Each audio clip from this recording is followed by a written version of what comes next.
이 복된 날 우리에게 주시는 하나님의 말씀 출애굽기 23장 1절부터 8절까지의 말씀입니다.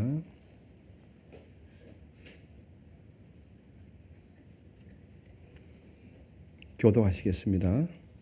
너는 거짓된 풍설을 퍼뜨리지 말며 악인과 연합하여 위증하는 증인이 되지 말며 다수를 따라 악을 행하지 말며 송사의 다수를 따라 부당한 증언을 하지 말며 가난한 자의 송사라고 해서 편벽되이 두둔하지 말지니라.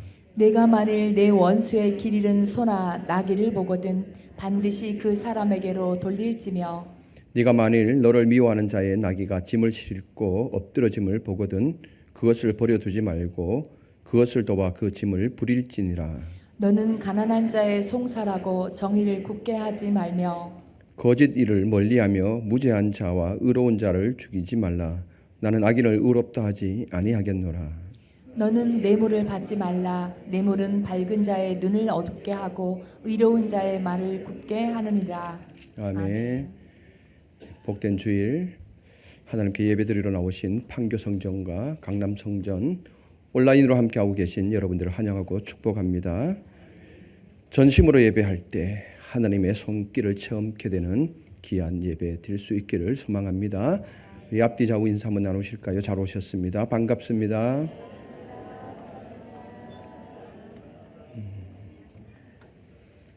잘 오셨습니다. 오늘 날씨를 보니까 매우 따뜻하죠. 이러다 바로 이 여름으로 가는 것 아닐까. 낮 기온이 23도까지 오른다고 그러죠. 여러분의 인생과 또 이 나라 민족 가운데도 얼른 따뜻한 봄이 찾아왔으면 좋겠습니다. 네, 꼭 그렇게 될 줄로 믿습니다. 오늘 말씀은 출애굽 공동체가 어떻게 하면 조화를 이루며 좀 더 따뜻한 공동체로 살아갈 수 있을까 하는 문제입니다. 이것은 이스라엘 민족이 앞으로 가나안 땅에 들어갈 터인데 그 가나안 땅에서 정착하며 살 때 지배계급과 피지배계급으로 분리되지 않는 서로 건석과 같은 세상을 말합니다. 건석은 가족이죠.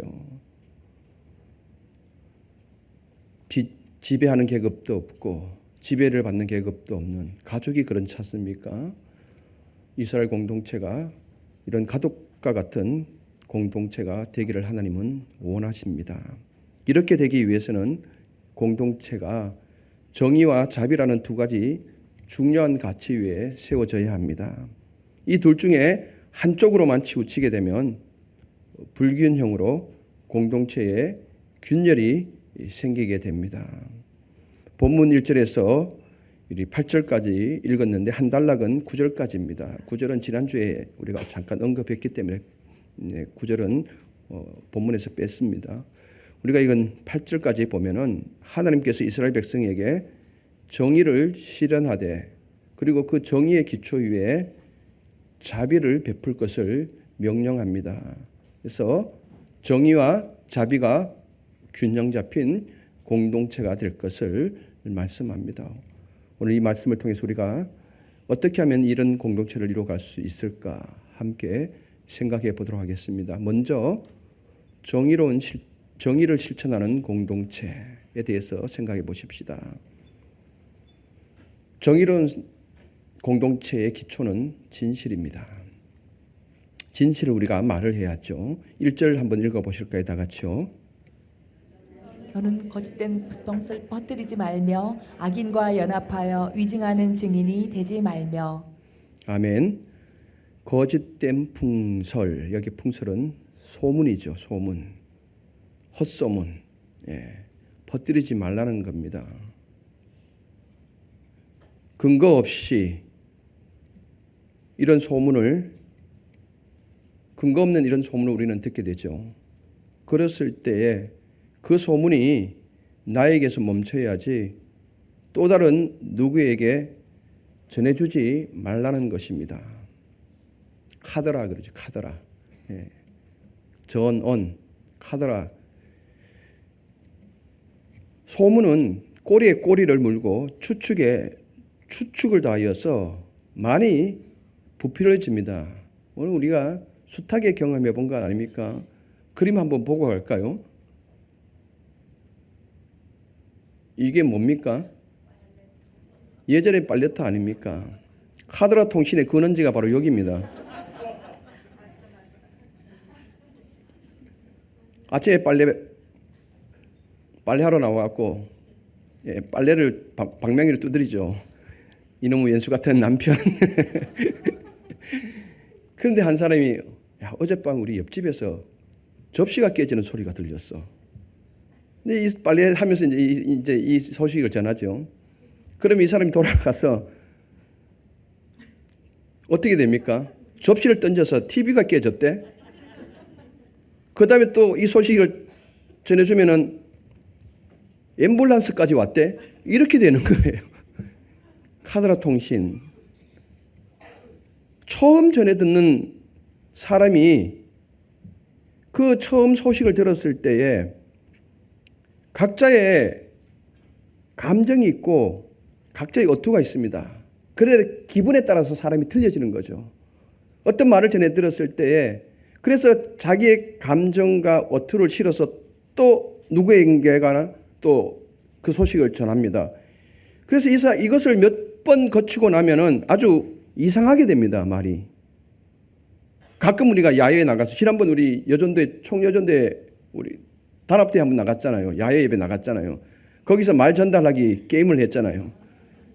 쭉 처음에서 이제 말을 전달했을 때에 한 6번, 7번 거치고 나니까 아주 이 말이 요상하게 되더라고요. 아주. 예. 여러 사람을 거치고 나면은 아주 이상하게 됩니다. 딸 6인 집안에 혹시 딸 6 집안 있습니까 여기? 딸 6인 집안에 둘째가 아버지를 모시고 사는 거예요. 홀로 된 아버지를 모시고 사는 거예요. 첫째가 전화가 온 거예요. 첫째 언니가 전화가 왔어요. 둘째한테 야 아버지 지금 뭐 하시냐? 아버지 지금 방에 들어가셨어. 셋째가 이제 아버지한테 전화를 했는데 또 둘째한테도 전화를 했는데 전화를 안 받는 거예요. 그러니까 언니 혹시 아버지한테 무슨 소식 들어서 언니 큰언니한테 전화를 듣는 거예요. 아버지 가방에 들어가셨대. 큰언니 성격이 급해서 아버지가 방에 들어가셨대. 아버지 가방에 들어가셨대. 이렇게 빨리 이야기를 한 거예요. 그래 이게 셋째가 이제 또다시 이제 넷째에게 전달해 줄 때는 어떻게 됩니까? 아버지가 가방을 사시러 백화점 가셨대. 이렇게 되는 거예요. 그래서 5째, 6째까지 거치고 나면은 한 번도 아버지가 백화점에 본 적이 없는데 아니 백화점에 가방을 사러 가셨대? 이상하게 되는 거죠. 혹시 아버지 여자 생긴 것 아니야? 아버지 재산 보고 누군가 노린 거 있는 거 아니야? 둘째 너 아버지 잘 지켜. 가만히 방에서 쉬고 계시는 아버지 이제 지키기까지 되는 거예요. 말이라는 것이 이렇습니다. 이게 풍설이 풍설. 거짓된 풍설. 퍼뜨리지 말라는 거예요. 우리 속담에 발 없는 말이 천리까지 간다. 파급 효과가 엄청나잖아요. 요즘은 뭐 말리도 가잖아요. 전화 한 통이면 미국에 쭉 건너가잖아요. 그냥 바로 쏘잖아요. 이것은 공동체를 하나 되게 하는 것을 방해하는 것으로 하나님은 철저하게 막으셨습니다.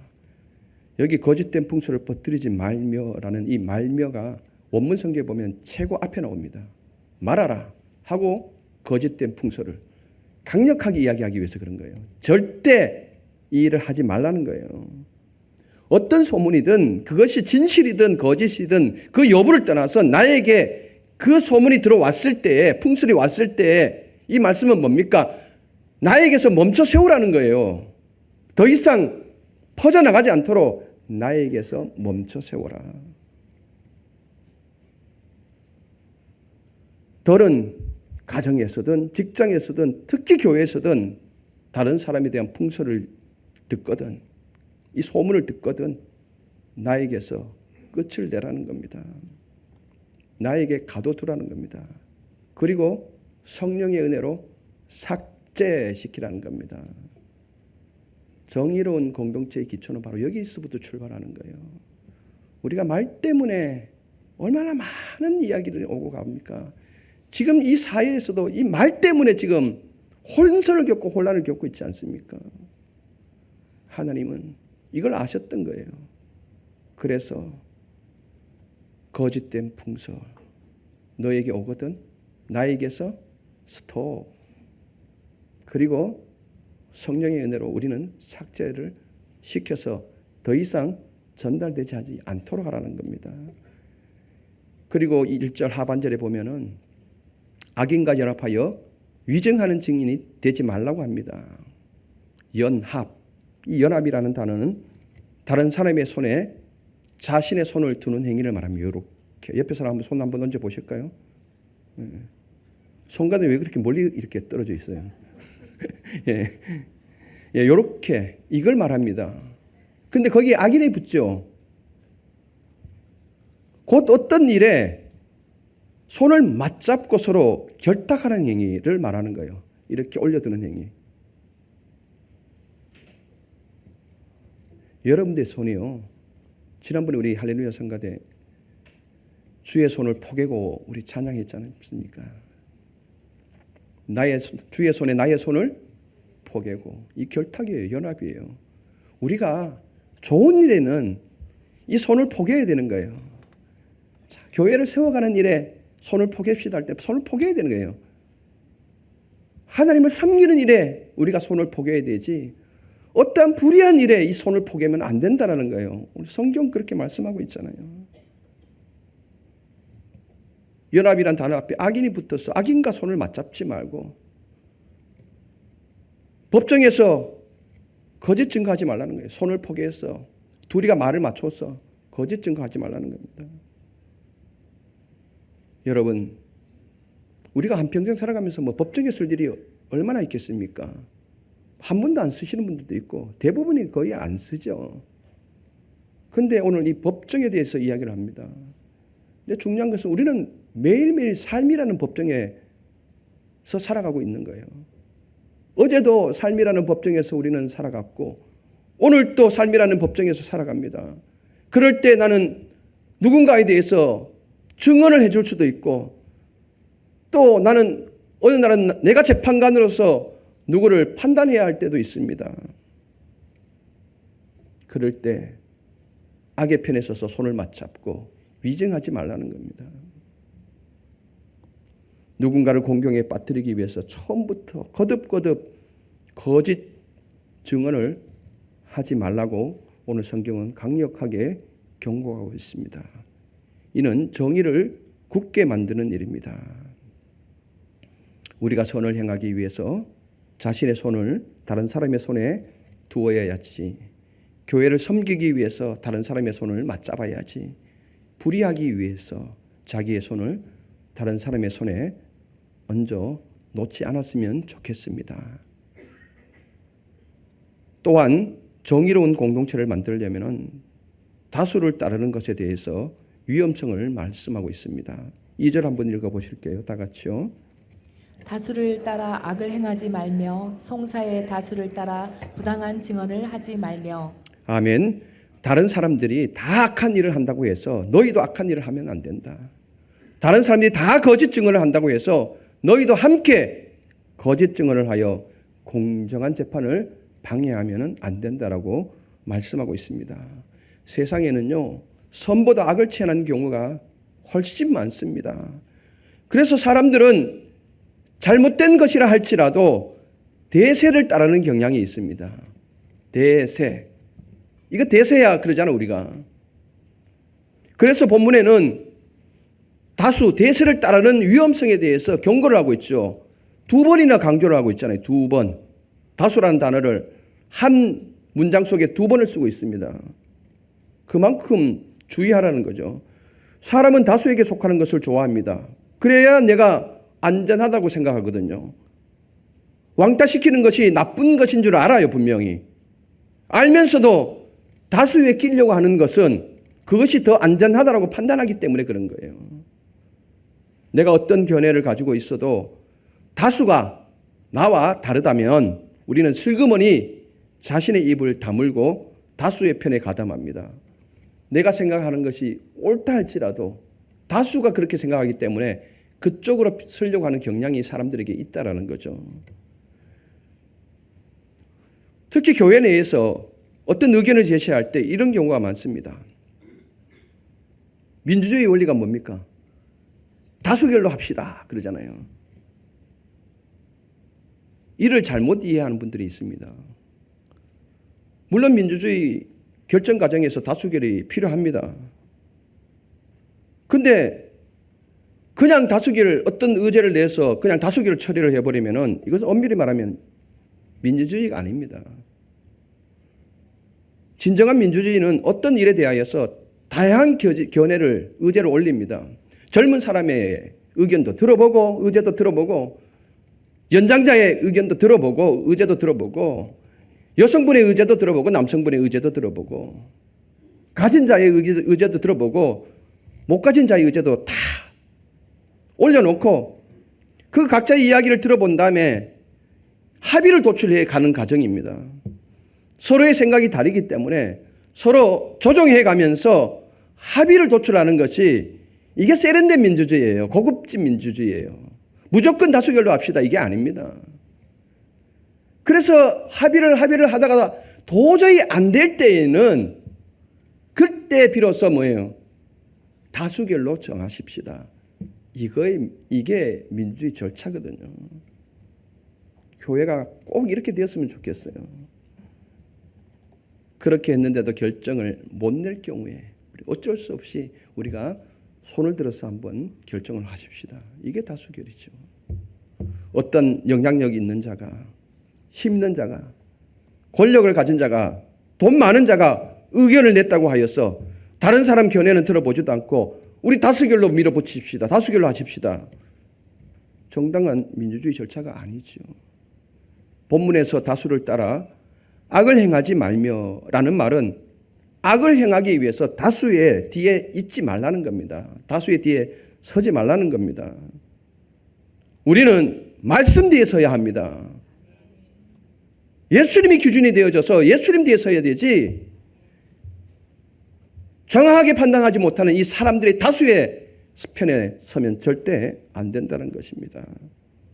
대중의 분위기에 편성하여서 왜곡된 증언을 하지 말 것을 강력하게 지금 말씀하고 있습니다. 무조건 따라가는 것이 아니라 우리는 하나님의 말씀을 기준 삼아야 합니다.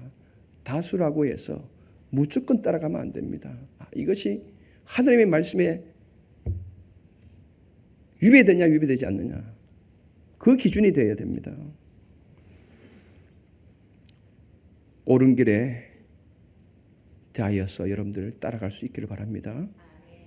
예수를 따라갈 수 있기를 바랍니다. 3절에서는 판결에 관한 문제입니다. 3절 6절을 같이 한번 읽어보실까요? 가난한 자의 송사라고 해서 편벽되지 두둔하지 말지니라. 6절요. 너는 가난한 자의 송사라고 정의를 굽게 하지 말며. 아멘. 아멘. 3절하고 6절하고 어떻게 차이가 납니까? 3절은 가난한 자의 송사라고 해서 편벽되이 두둔하지 말지니라. 6절에 보니까 너는 가난한 자의 송사라고 정의를 굽게 하지 말며. 다 가난한 자가 공통적으로 나오고 있는데 3절의 이 가난한 자는 어떤 재판을 할 때 이 사람이 너무 약한 거예요. 너무 비천한 거예요. 그래서 너무 가벼워서 판결을 이 사람 쪽으로 유리하게 치우치게 결정을 내리는 것. 이것 하지 말라는 거예요.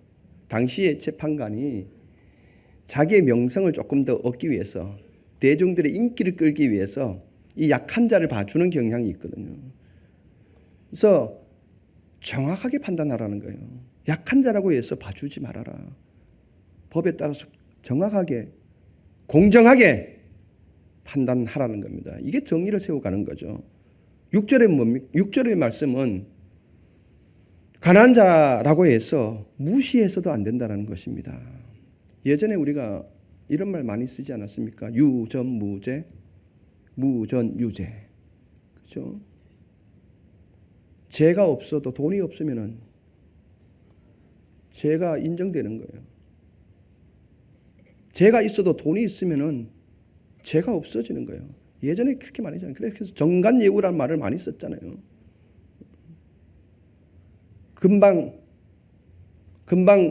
판사직에서 퇴직을 하고 변호사를 찾으니 그분에게 찾아가서 사건을 의뢰하면 그분이 올린 의제들은 뭐예요? 정관예우로서 다 통과시켜 주었잖아요. 그런 애들이 많았거든요. 6절 말씀 그거예요. 돈이 없다고 해서 무시하지 말라는 겁니다. 정확하게, 공평하게, 공정하게 법에 따라서 판결하라는 것입니다. 돈이 없다고 해서 불쌍히 여겨서 봐주지도 말고 돈이 많다고 해서 그 사람이 그것을 이용해서 판결을 유리한 쪽으로 이끌어 가지 말라는 것입니다. 정의를 왜곡하지 말고 공정할 것을 명령하십니다. 그래서 8절에 보니까 뇌물을 받지 말 것을 말씀합니다. 정의로운 판결을 위해서 절대 뇌물을 받지 말아라. 이 뇌물의 원문적인 의미는 양심의 눈이 무감각해지는 거예요. 눈이 흐려진다는 거예요. 채무를 받으면은 마음의 눈이 흐려질 수밖에 없습니다. 양심의 눈이 흐려질 수밖에 없습니다. 양심의 눈이 어두워지면은 정의로운 판결을 할 수가 없는 거죠. 하나님은 이 출애굽 공동체가 정의로운 사회, 정의로운 공동체가 되기를 원하셨던 것입니다. 이제 곧 가나안 땅에 들어갈 터인데 이런 공동체가 될 수 있었으면 좋겠다. 둘째는 자비로운 공동체가 되어야 합니다. 우리 사회가, 우리가 속해 있는 이 공동체가 정의만을 강조하면은 차가운 사회가 되어집니다. 좀 냉랭한 사회가 되어집니다. 그래서 하나님은 정의로운 이 사회의 기초 위에 자비도 함께 실천할 것을 명령하고 있습니다. 4절 5절 읽어보실까요? 다 같이요. 내가 만일 내 원수의 길 잃은 소나 나귀를 보거든 반드시 그 사람에게로 돌릴지며 내가 만일 너를 미워하는 자의 나귀가 짐을 싣고 엎드려지면 보든 그것을 버려두지 말고 그것을 도와 그 짐을 부릴지니라. 아멘. 미워하는 자, 원수된 자, 살면서 이런 경우가 생기죠. 우리가 살다 보면은 어떤 일로 갈등이 생길 수 있습니다. 심지어는 심한 갈등으로 미워합니다. 미움이 생기기도 하죠. 또 더 나아가서는 원수처럼 생각하는 경우도 있습니다. 원수가 아니고 왼수라 그러죠. 왼수. 이럴 때 화해할 수 있는 기회가 반드시 찾아오게 되는데 그 기회를 선용하라는 거예요. 내가 만일 내 원수의 길 잃은 소나 나귀를 보거든 반드시 그 사람에게 돌릴지며.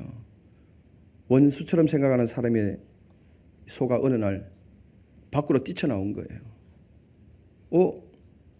저 소 분명히 나하고 지금 갈등을 겪고 있는 이 사람의 소인데 그때 당시 소나 나귀는 굉장히 큰 재물이잖아요. 지금 길을 잃고 헤매다 논두렁을 거쳐서 산으로 지금 올라가고 있는 상황을 지금 내 눈으로 본 거예요. 그런데 이 소의 주인은 누구예요? 왼수예요. 왼수. 근데 못 본 채 하지 말라는 거예요. 야, 나에게 그렇게 대하니 쌤통이다. 잘 됐다. 잃든지 말든지 길을. 너는 네 갈 길로 가라. 나는 내 갈 길로 간다. 이렇게 하지 말라는 거예요. 반드시 그 소의 고삐를 잡아서 데려다가 내가 원수처럼 생각하는 그 사람의 손에 들려주라는 거예요.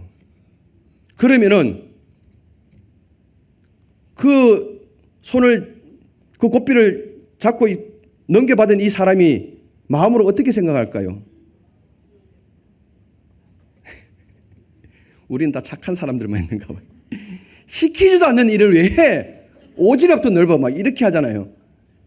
그런데 말은 그렇게 할 수 있다 할지라도 속마음은 뭐예요? 감사한 거예요. 마음속으로는 감사한 마음이 올라오는 거예요. 이게 하나의 단서가 기초가 되는 거예요. 단서가 되는 거예요. 그러다 보면은 뭐예요? 갈등이 해소가 되는 거예요. 살면서 반드시 찾아옵니다. 혹시 여러분들 우리 공동체에는 갈등하시는 분이 없을 거예요. 오늘 혹시 있다면은 예배 마치고 가다가 하이힐 신는데 돌을 밟아가지고 하이힐이 부러졌어요. 아이고 쌤통이다. 그러지 말고 얼른 여러분들 방송실이나 어디 가서 슬리퍼 하나를 가지고 와서 챙겨주십시오. 하의 단서가 되는 거예요. 우리 그렇게 치사하게 살지 마십시다. 또 하나는 원수처럼 생각하는 자가 낙의 짐을 잔뜩 싣고 떼약빛을 가다가 이 나귀가 떼약빛에 더위에 지쳐서 푹 주저앉은 거예요. 짐의 무게로 인하여서. 그런데 이것을 원수처럼 생각하는 사람이 보고 있는 거예요. 어떻게 해야 돼요? 쌤통이다 박수 쳐야 되죠. 나를 무시하더니 아이고 하늘에 벌 받는 거야. 벌 받는 거. 그렇게 생각하지 말고 바라만 보지 말고 얼른 가서 나귀의 등에 있는 짐을 불이라는 거 빨리 내려놓으라는 거예요. 도와주라는 겁니다. 적극적으로 선을 행할 것을 지금 요청합니다. 여러분 만약에 법대로 우리를 하나님 다스렸다면 저와 여러분 이 자리에 있을 사람 한 사람도 없습니다. 하나님이 가만히 지켜보다가 법을 지키나 안 지키나 지켜보다가 법 어기면 쌤통이다 그래. 너는 지옥이다. 이러면 여기 설 사람이 누가 있겠습니까? 그런데 하나님은 가장 아끼는 독생자 예수 그리스도를 이 땅 가운데 보내주심으로 말미암아서 우리를 하나의 기초로 삼으셨잖아요. 예수를. 그래서 우리가 하나님과 원래 원수되었지만은 예수 그리스도의 이 기초로 말미암아서 우리가 하나님과 화해한 거 아닙니까? 그래서 오늘 또 그 하나님 좋으신 하나님을 찬양하며 그 사랑을 높다고 우리 성가대도 찬양하지 않았습니까? 예수께서 이 부분에 대해서도 이렇게 말씀하십니다. 이웃에 대해서, 관계에 대해서. 마태복음 5장 43절 44절 같이 읽어볼까요? 또 내 이웃을 사랑하고 내 원수를 미워하라 하였다는 것을 너희가 들었으나 나는 너희에게 이르노니 너희 원수를 사랑하며 너희를 박해하는 자를 위하여 기도하라. 아멘. 아멘. 우리가 원수된 자를 처음부터 사랑할 수 있나요?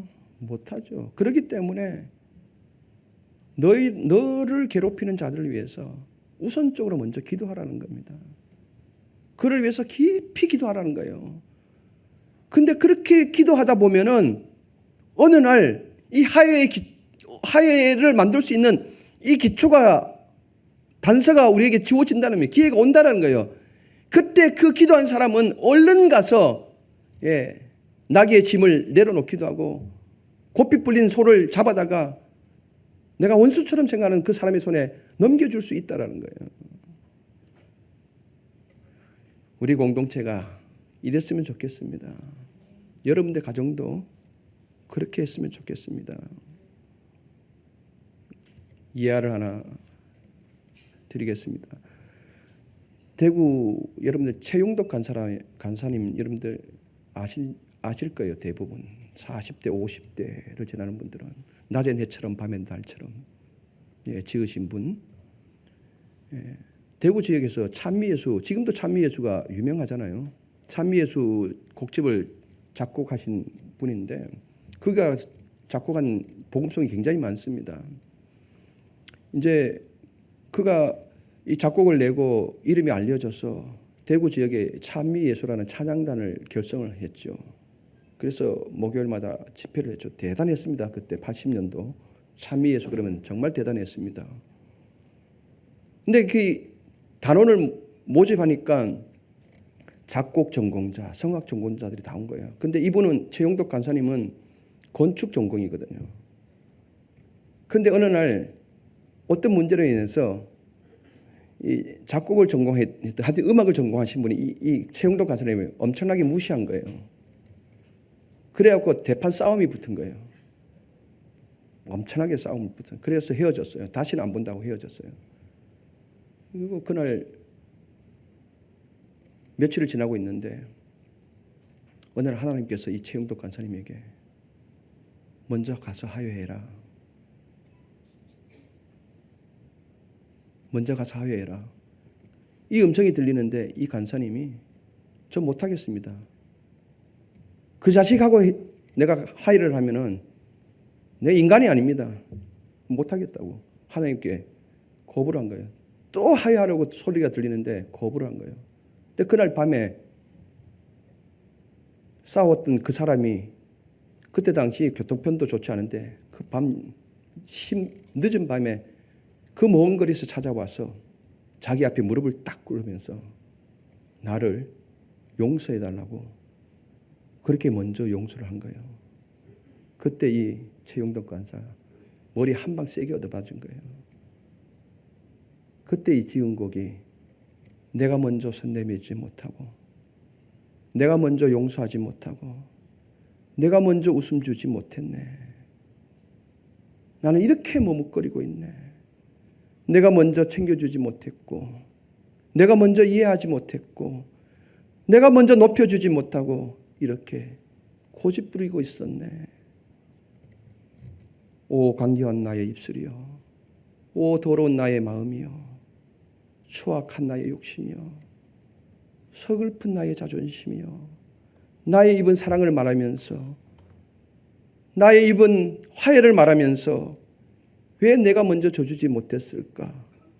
왜 내가 먼저 손해볼 수가 없었을까? 오늘 나는 주님 앞에서 몸둘 바 몰라 이렇게 흐느끼고 있네. 이 유명한 곡이죠. 여러분, 우리는 늘 삶이라는 법정에서 때로는 증인으로 누군가에 대해서 말을 하며 또 재판관으로 누군가를 판단하며 살아갑니다. 지금까지 참 많은 사람을 증언하며 살아온 인생입니다.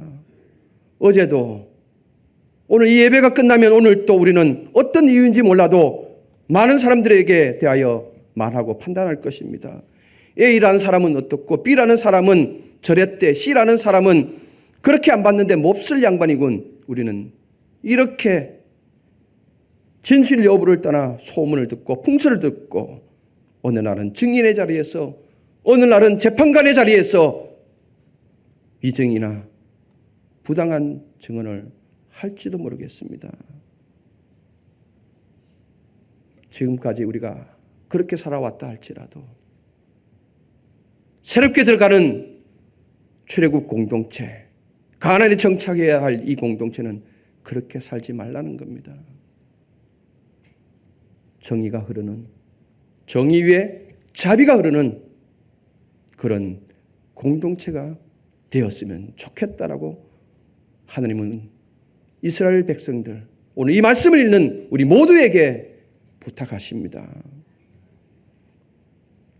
여러분, 어떤 소문이 왔을 때, 나에게 왔을 때 제발 이제 나에게서 중단시키시길 바랍니다.